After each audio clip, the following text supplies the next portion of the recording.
Wildcard line, you're on the air. Good morning. Excuse me. I was drinking. I wasn't expecting to pick up. Drinking orange juice, got stuck. Okay. Hi there. Hi. I got a good one for you. Fire away. Okay. My family owned a funeral home, and I actually really didn't think of it as a ghost story until I thought about it, but I really didn't believe in ghosts. And about 3 years into my career, done plenty of removals, went to plenty of hospitals, been in plenty of morgues, been in plenty of homes. But this one peculiar situation came up where we were actually hired to remove a man from a hospital who was being frozen, cryonics. I don't know how familiar you are with that, but... I know about the procedure, sure. And, so I was on death watch that night. He was actually close to death for 3 days. And it was just a matter of waiting for him to take his last breath for the doctor to actually pronounce him, and then they give him the lethal shot of barbiturates and hook him up to a respirator, a heart-lung respirator, which actually pounds on his chest. Well, we did that, and not even thinking anything of it. I did the removal. I put him on the gurney, strapped in the gurney. This machine's pumping. If I might, let me stop you for a second. I don't quite understand the procedure. In other words, the doctor pronounces him dead. Correct. Okay, but then he's given a lethal shot. Lethal injection of barbiturates. Why would that be necessary? Well, from my understanding, because the heart-lung machine is put on almost immediately after he's pronounced dead. Okay, all right. Okay. And I asked the same question. I mean, I'm thinking the same thing, but I'm not really thinking this until about what I'm about to tell you actually happens. Sure. Anyways, I put him in the car. He's in the gurney. We're in the station wagon. The machine's pumping in the back, and I turn on the radio, and I'm just driving along. All of a sudden, in my mind, I hear like kind of a moan, and I look in the rearview mirror, and I shook my head. I said no. And then again, I heard this. Where are we going? And I look in the rearview mirror, and it was kind of like a ghostly image, but it was like I turn around and it's not there, but I see him actually like sit up. And I turned around and I shook my head. I said, no. I said, this is in my head. And I turned the radio up. And as I turned the radio up, it got louder. Where are we going? And I pulled the car over. I put it in park. And I turned the radio off. I said, you've got to be kidding me. Right. And no, I said it out loud. I said, you have got to be kidding me. I said, I've been doing this for 3 years. And I said, I do one thing that is different. And can you hear me talking? He goes, yeah, where are we going? My God. I said, well, we're going to the funeral home. He goes, no, we're not supposed to go to the funeral home. I said, where are we supposed to go? He goes, I'm supposed to just wake up and be well again. I said, wow. I said, this is wrong what we're doing. He goes, well, what have I done? And I explained it to him. I'm sitting there in the car talking to him. So you're having a full conversation with a dead man. Well, that's going through my head. I was like, well, is he dead? If you're having that kind of conversation, I'm sorry. If you're having that kind of conversation, I'd be turning around or something. I mean, I did. I turned around every time I would turn around. I don't mean turn around in the car. I mean turn around and head back to the hospital. If you're having that kind of conversation with somebody, anyway, you go ahead, sir. No, I know it wasn't with him in his physical body though. Uh-huh. Because in the mirror, I could see him sit up, and I can visually, see him. But when I turned around, the machine's just going. But the weird thing was I didn't feel fear. I thought, as I look back, I said, I should have been running out of the car screaming and yelling. Yeah. But this guy, and I knew this guy was stuck because he realized, and I realized, I felt horrible because we got paid a lot of money just to put this machine on this guy and then bring him back to the funeral home, pack him in ice, and put him in an ambulance to be put into nitrogen. Right. And the thing is I actually had to coerce him to go because he was going to stay. He was going to stay in the funeral home. And my dad, I really haven't told this story to anybody, but my dad asked me. He goes, "What's wrong with you?" I said, "What we did tonight was wrong." I said, "This man is what he's expecting of this cryonics is not. I know for sure is not going to work and he's stuck. He was stuck. Obviously, this man thought it was going to work. Yes, he did." And he was going to stay. He was hanging out at the funeral home when the ambulance took off. I said, you can't stay here. Well, what do I do? I don't know. How did you finish up the conversation with the man? I'm sorry? How did you finish up the conversation with the man? With telling him that he must go with his body in the ambulance, and he needs to figure out his path. I mean, it was weird, but I told him that he couldn't. I've never dealt with anything like this before. He couldn't stay with me. It wasn't like he wanted to stay with me. He was stuck. It was like traumatic for him.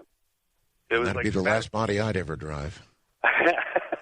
But it was freaking. That was the last Cryonics situation we put ourselves into. Oh, that's an amazing story. Just absolutely amazing. And how you kept your cool through that, I'll never know. It was strange because I didn't, in my mind, and throughout my career, I had actually put it out of my mind. I said, you know what? There's got to be no such thing as ghosts because I deal with bodies every day, fresh death in situations, and I've never ever anything. And when I heard him say, "Where are we going?" and I saw him sit up in the rearview mirror, I pulled over and I said, "You've got to be kidding me." I hear you. All right, sir. I really appreciate the story. Thank you. Good morning. Do you want to tell us roughly where you are? In the Midwest. You want to tell us exactly where you are? In the Midwest. All right. Okay. I've since I obtained this footage. I've gotten out of the military. What footage? What are you talking? I was in the Air Force Reserves. Yes. Flew an A-10. We were based. I'm a little nervous. I'm sorry. You flew Warthogs, huh? Yeah. All right. A-10. We were stationed out of Grissom Air Force Base in Indiana.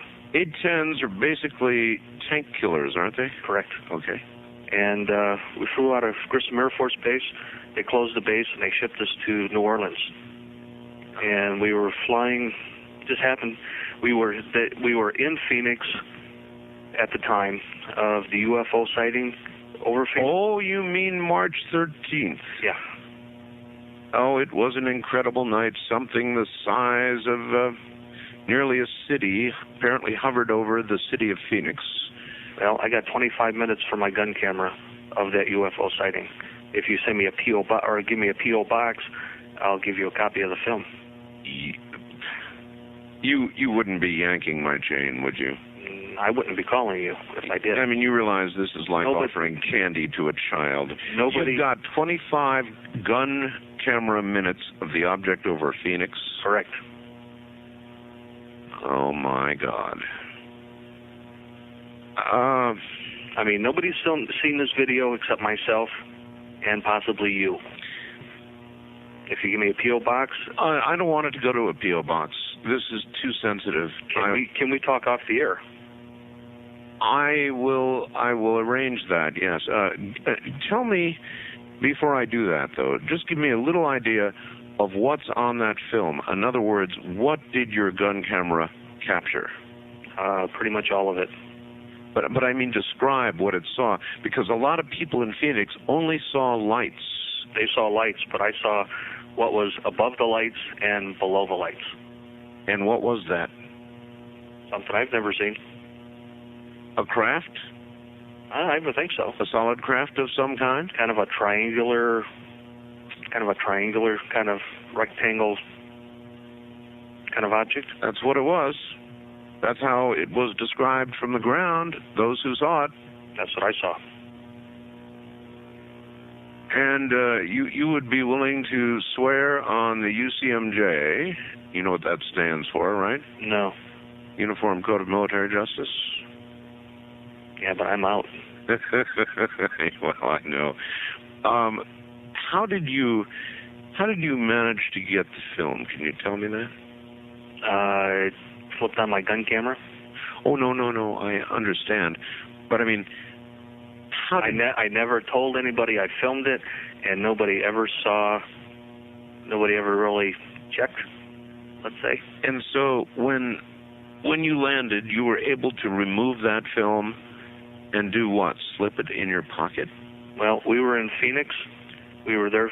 We were flying out to California for an air show. Yes. And we were just flying that night just to be flying around. All right. All right. What I want you to do is stay on the line, and I'm going to put you on hold, and I'm going to do something I would not normally do, and I'm going to play a commercial, and during that time, I am going to give you a private address. All right? Okay. Don't move. There was a story which purported to be a real story recently about a man who was being investigated by the SEC. I don't have the story in front of me, but the Securities and Exchange Commission. And when they popped him for insider trading, he told them that he was a time traveler.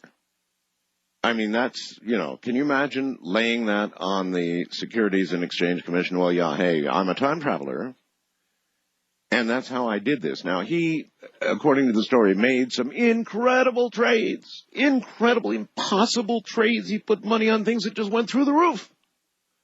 Kind of like this guy was just saying. And it was an intriguing story, to be sure, because if true, it would indeed, wouldn't it, verify the possibility of time travel. Gonna go and make $1 million, right? And why not? West of the Rockies, you're on the air with Captain Crunch. Where are you, please? I'm in Phoenix. Phoenix, Arizona. All right. And my name is Linda. Hi, Linda. I'm an operator for the phone company. Oh, my goodness. I was just wondering, when he first started talking about, when the captain started talking about the blue box that began in 1972. Right. Now, some other people were talking about the red box. Did the name change? It's the same thing, or is that different? Let me give you the difference. Okay. Now, as an operator, you know that when you handle coin calls, right, and they put coins in the phone, you get these little beep, beep, beep, beep, right? Well, those little beep, beep, beep, beep can often be generated by the red box. That's called red box. Okay, because we do have that code that we put in if we think it's a red box. What's that? If we think it's a red box, there's a code that we put in. No kidding. Yeah, so they're aware of that. Security office. Because operators can say we can tell that. Oh, you can? Oh, yeah. Yeah, because we're not really collecting the coins, and they think we are, so we kind of trick them into, Yeah, and operators are instructed to let the call go through. Is that right? Yeah, if it sounds like it's legitimate and we really can't prove it to ourselves, we have to let it go through. Yeah. Yeah, but then there's no way to really know. You suspect it. You just punch in. We suspect it. We have a way we do it, and I don't want to say it, but you punch in a code, and then they keep track of it. Since you're an operator, Linda, it's great to have you here with us. I want to ask you a question. What? How much of this, Linda, in modern day, do you think is going on? Every day. Really? Every day. Not just the red box coins. That kind of stuff goes on all the time. I'm surprised they still work, Linda. Huh? I'm surprised they still work. It does, and it's all on overseas, mostly overseas calls. And also, we get, I don't know how they do it. This is kind of really strange to me, but they access somehow into hotels or main switch operators, and then they get a free line, and then we can place calls for them anywhere, and we think that we're billing it to them, but we have no way of knowing really where they're calling from. Wow. And they do that all the time. That's, Oh, yeah. It happens. I get it all the time. It's amazing. Have you been with the phone company for a long time, Linda? 15 years. Well, that's a long time. Well, is this kind of thing on the increase, or is there less of it? It's on the increase. On the increase? Mm-hmm. Yeah, and that's why it's so interesting to me to listen to him, the originator of it from way back then, and it's still going on. I mean, it's just, Does the name Captain Crunch get brought up occasionally in the phone company? No, I've never heard that. No. Yeah, probably in smoke-filled rooms. Yeah, really. Places where I'm not there. Well, but, Linda, it's wonderful that you called. Okay. Any other questions for the captain? No, I think that's about it. That's it, huh? That's All it. right, thank you, Linda. Okay, bye-bye. Take care. There's a 602 area code operator. That's amazing. She said there's more of it going on now, Captain. Well, what can I say? I'm shocked. Shocked to the quick. I mean, I thought this kind of thing with modern technology, for the phone company anyway, was basically a thing of the past. I mean, it's so easy, technically, to stop that boxes from working. The phone company needs you, Captain. Yeah. And I'm appalled to find that some of these techniques people are using still work. I'm appalled, too. And that they do. I mean, you could save them millions of dollars. Now, the phone company can contact you through your website, right? Oh, yeah. Well, I can assure you there are people on high listening right now. So the captain is without job, right? Yeah, I'm frontsatwell.com, so send me an email and we'll talk about it. All right. Well, and to get there, you can go to my website and jump to his. Kurt Kobain, and I guess this shows how out of touch I'm beginning to get with rock and roll. Kurt Kobain was one of the nation's top rock and roll singers. I never heard of Kurt Kobain. He was the lead singer for a group called Nirvana, and I guess yesterday he committed suicide. Born in 1967, died in 1994, shotgun blast, self-administered, up in the Seattle area. He originated a music and fashion style called grunge. Do any of you happen to know what grunge is? I'm embarrassed. Not only did I not know who Kurt Kobain was, but I've not heard of grunge either. I have heard just of Nirvana. It is the same old story. Drugs, alcohol problems. But he sold Kurt and the group sold 15 million albums. And you've always got to wonder why all of these artists have to go so early. You could run through a whole list of them, and I won't do it. I won't bore you with that. But you know the number of rock stars that have one way or the other left this world by their own hand, and you have to wonder why there's so much of it. Why do they do it? Is it the pressure? Is it the drugs? Is it the alcohol? What is it?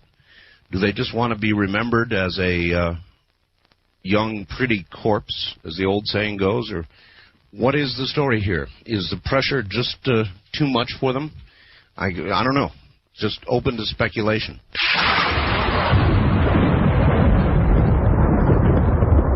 I'm going to just tell you about an experience I had driving to Myrtle Creek, Oregon. I pulled over in Redding just to sit down for a while, take a rest on a bench, and all of a sudden, I can use your word, I slipped into another dimension. And I was surrounded in every direction. I turned and looked, as I'm trying to do now, and people were, instead of like being in a cafe, they were standing by trees, and they were in pairs or three, and they were all just having conversations. It was some kind of like a conversation room, but it wasn't. Okay, stop for a second. Let me get all of this straight. You said you were driving. Yes, and I parked. I went to a gas station, got some snacks, and I was sitting on a bench there. Uh-huh. And all of a sudden, I wasn't on the bench where I was in this other place. But the people couldn't see me, but I was aware of them all standing maybe 20, 30 feet apart. It was like I couldn't believe it. It was and one thing I can remember about it, it was kind of a pale. It wasn't as vivid colors as we have here, but it was more of a pastel blue or gray kind of an experience. And you're very much aware that they could not see you. Absolutely not. That's what I was afraid of. But then I just observed for a while, and then all of a sudden it was gone. But it just blew me away. When you say it was gone, you mean everything suddenly returned to the normal setting? Where I was, right. But for, I'd say several minutes, I was just in awe. And, okay, and again, you said that everything was kind of in pastels. In other words, everything was a little softer than reality. Kind of gray blues, something like that. Yeah. But there were couples. It could be a man and a woman, but they were female and men. It could be two men. I just couldn't believe what I was seeing. I said, what? All right, so you went from an area...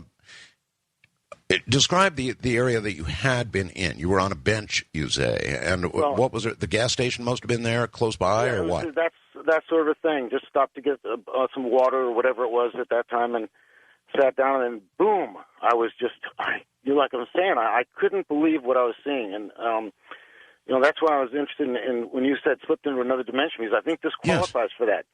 Because I was in the same space, but I was in their dimension.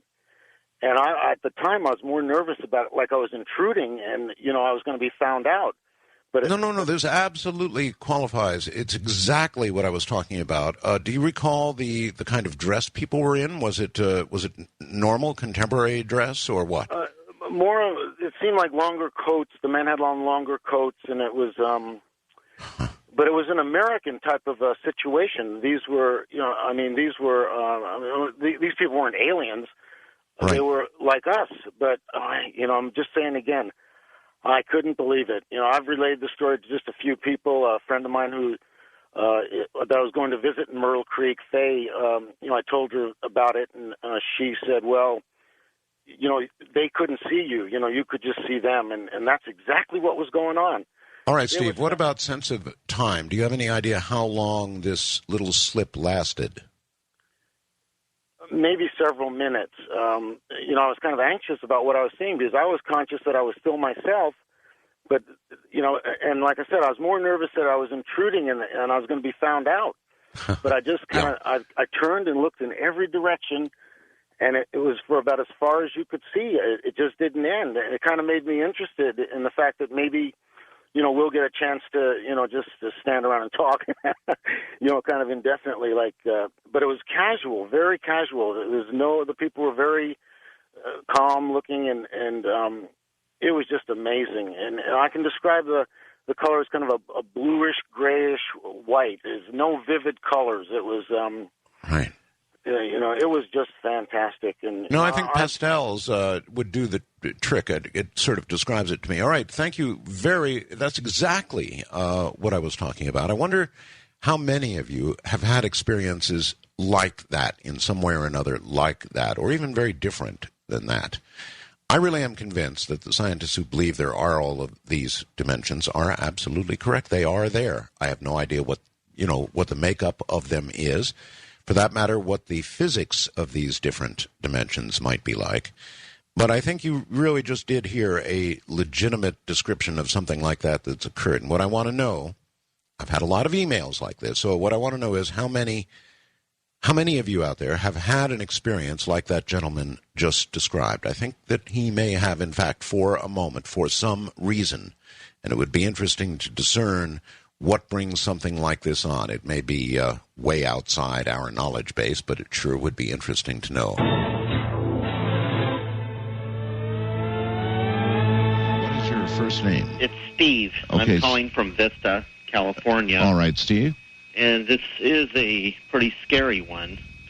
Good. That's what I'm looking for. Go right ahead. I have a friend. She's from Tijuana, Mexico. It happened, I think, about 5 or 6 years ago. This happened in her neighborhood, and, I don't like telling this, but I almost have an obligation. There was a neighborhood party, kids about 20 years old and up. Sure. And, they do what typical Mexicans do there, listen to music, eat, drink beer. And one of the people at the party brought out a Ouija board, and I'll refer to it as a Ouija. That's what they call it. And they started playing. There was probably, I think she said 15 people there. Yes. And they're all from the same neighborhood. So they were playing it, and people were asking questions, pretty neutral questions. And there was one guy who was pretty machismo. Maybe he had too many drinks. I don't know. He started calling this Ouija out. He was, I won't use the word, but he was saying, F you, Ouija. Mm-hmm. Ouija is a mentiroso, which is a liar. Mm-hmm. And this is not wise. No, it's not. I'm not even Mexican, and I don't, but I know that. That's not smart. Yes, it's not smart. And so this went on, and he kept doing this, and he wanted to be confrontational with this thing. Yeah. And he's, they said, okay, that's enough. Let's put this away. And he goes, no, I insist. I want to play. Yo quiero jugar. I want to play. Yes. So he started playing, and he asked the neutral questions at first. And he would respond by saying, you're a liar, or, cuss it out again. Yes. And he asked a question I don't think he should have asked. He asked the Ouija, do you know when I'm going to die? Uh-huh. And it was matter of fact. It spelled out Claro KC, which is, of course. And he called it a liar again. Yeah? And he said, okay, if you know, you liar, he called it. Uh-huh. When? And the Ouija spelled out in esta noche, which is this night. Oh, really? Yeah. Uh-huh. Good answer. Yeah. You just don't do that. And so now what happened to our friend? Well, his girlfriend was crying hysterically, like, stop this, I'm getting scared. And he's like, I'm not scared. This is nothing. Uh-huh. And so I think my friend told me, like, they all started going home maybe like at 1 in the morning. Yeah.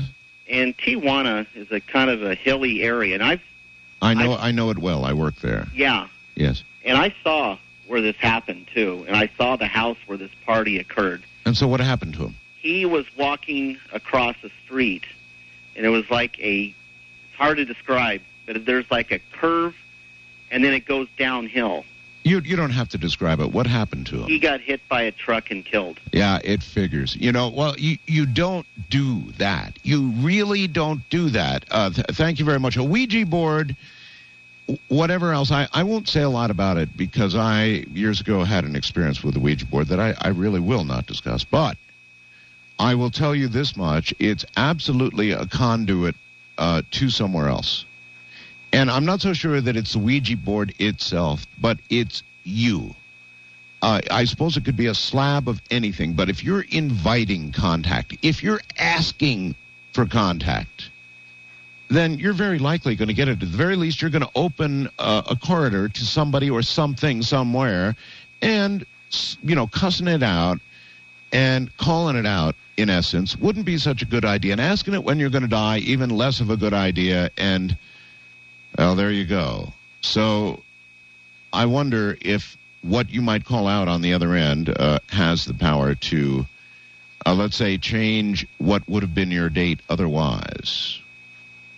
Because that was just too good an answer this night.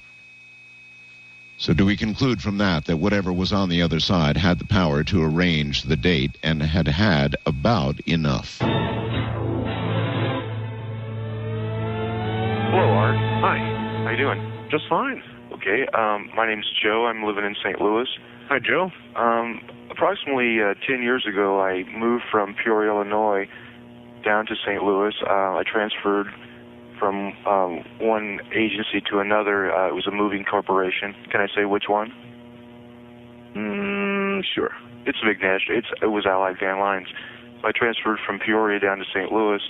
We were doing a lot of night moves over at McDonnell Douglas. Night moves. Right. After people would go out of their office in the evening, we'd come in like between 5 and midnight and do moves, furniture moves their desk, filing cabinet. Oh, I see. That kind of stuff, yes. Right, exactly. Industrial type moves. I hadn't been here but about a couple of weeks. Now, a friend of mine, he came with me from Peoria down here, and we were pretty much green to McDonnell Douglas. We didn't know too much about how to get around or much about security or anything. All we knew was that as long as we were with someone that was okay to be there, we could basically be anywhere in McDonnell Douglas. We could see anything. You understand what I'm saying? I do. Okay. And so you moved around with impunity? Right. Mm-hmm. We did a large 200 filing cabinet move one night, and the last 3 filing cabinets to come in were brought over in a small pack truck, one that was used to haul cardboard and stuff like that. Yes.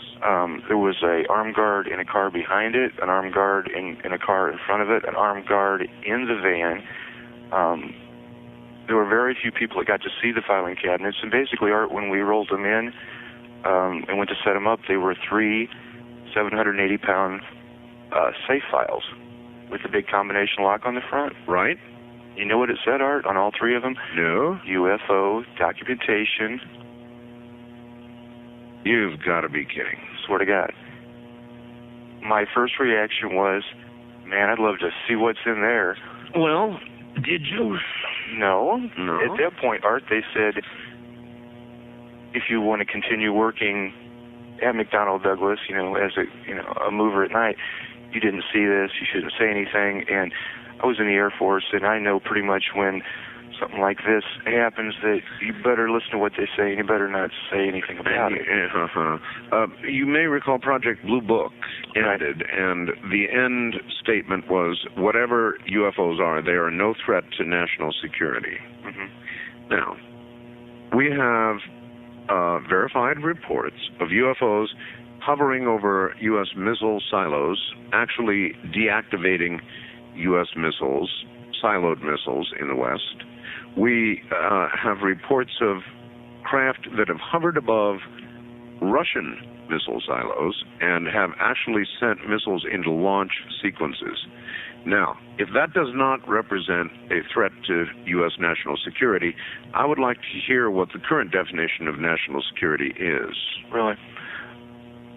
I was just amazed that I would even have the opportunity to see them. The fact that they even let us see the filing cabinets. Now, why would you suppose they would actually label these things UFO documents? Well, this was the building that they were moving into. They were just moving into this particular building till they had a new high-tech building to move into as far as security. I've been in almost like safe rooms, where they close the door and there's no microwaves can go in and out. It's really bizarre stuff. And my thought was, I never really thought much about this afterwards. I kind of just put it in the back of my head until I heard you start talking about back engineering. Mm-hmm. Well, as you know, Colonel Philip J. Corso, who just passed away, claims that he passed on to civilian contractors alien technology, which they then back engineer, that accounts for things like fiber optics and lots of other things that we use today, and even the transistor itself, as a matter of fact. And there's some interesting stuff about the transistor. When you go to see the display of the supposed transistor developed by, I think, Bell Labs, Linda Moulton Howe reported she tried to go see it, and there was nothing there but a photograph of what it was. And so there's something a little hinky there. And it may be that a lot of the technology that we enjoy today, maybe even some of that we're using right now for you and I to speak to the rest of the country, is from elsewhere. Well, I don't think that we could advance as quick as we have. I'm 40. My grandparents told me they remembered the time they first saw a car. And within their lifetime, before they passed away, they saw a man on the moon. That's a very, very good point. And I've often frequently considered the fact that 30 years ago, we went to the moon. And we haven't been back since. You ever wonder why? Yeah, sometimes. Why do you think that would be? Standard answer, we don't want to spend the money. We went there, we didn't find anything, no reason to go back. That's what they say. Another possibility is they did find something on the moon, and they don't want to go back, at least not publicly. What do you think? I don't know, Art. It's, the government. I was in the Air Force. I've seen it work, It's just, everything's, they want to cover everything up. Mm-hmm. Why can't we know the truth? It's our money. That's a really good point. It is our money, isn't it? Yes, it is. And I take a big chunk out of my check every week. All right, my friend. Thank you. Thank you, Art. Bye. Well, here's one for the books. It comes from Nan. That's N-A-N, Nan, in San Francisco. Art, I tried to get pregnant with my daughter for 2.5 years. During that time, I became aware of a presence. A presence had followed me around At all times of the day and night, a small shadow would pass by me, a wisp past my cheek. The shadow did not touch the floor. It was small and was in the air, always at the same height, about 4 feet in the air. Not only was I aware of the presence, I was aware of its personality. Listen closely now. After a period of time, the consistency of its presence and its response to me led me to believe that it was female, my daughter, and stubborn. At one point, I remember asking out loud, "When are you going to show up?" The response was, as I thought in my mind, "When the time is right for me." Well, the upshot is that after 2.5 years of trying, I'd taken fertility drugs for 6 months and still wasn't pregnant. The entity was around almost all the time now. One day, my close friend and neighbor told me that she had a dream that I was pregnant. My husband and I met with a doctor to begin moving more aggressive fertility drugs into me, and I'd just about given up on just getting pregnant. As soon as I let go, bingo! The personality essence that I had experienced around me was inside me. I knew not only that I was pregnant with a girl, which was proven by amniocentesis, but I knew who she was. The other day, I was having a conversation with this 5.5-year-old that I knew well when she was born, and she began talking about heaven. Well, since we're agnostic, and I don't believe in traditional religious concepts of heaven and hell, I have not discussed this with her, and I asked her where heaven was, and she pointed up. I asked her how she knew about it, and she told me that it was where she waited while she was waiting to come into my body. She told me that she used to visit me before she was born, and that she didn't want to come right away when I wanted her to. She has at other times repeatedly told me that she chose to be with me, and that she has a strangely comforting ability about her, as though she's mothering me. I had a son before her, and nothing like this happened with him. Very unusual. That's Nan in San Francisco. Unusual, Nan? Yeah, I'll say. East of the Rockies, you're on the air. Hi. Yeah, hello. My name is Cletus from Arkansas. Hello, Cletus. Hi, I've got to tell you something. I'm sorry to bother you about this, but I have a crazy wife, okay? Well, what do you mean? What do you mean crazy? Well, you know those chupacabras? Yeah. Those little monkeys that eat people and things? Yeah. Well, she listens to your program more than I because I work days and she's up all night because she's insane, right? Well, I mean, that's what you say.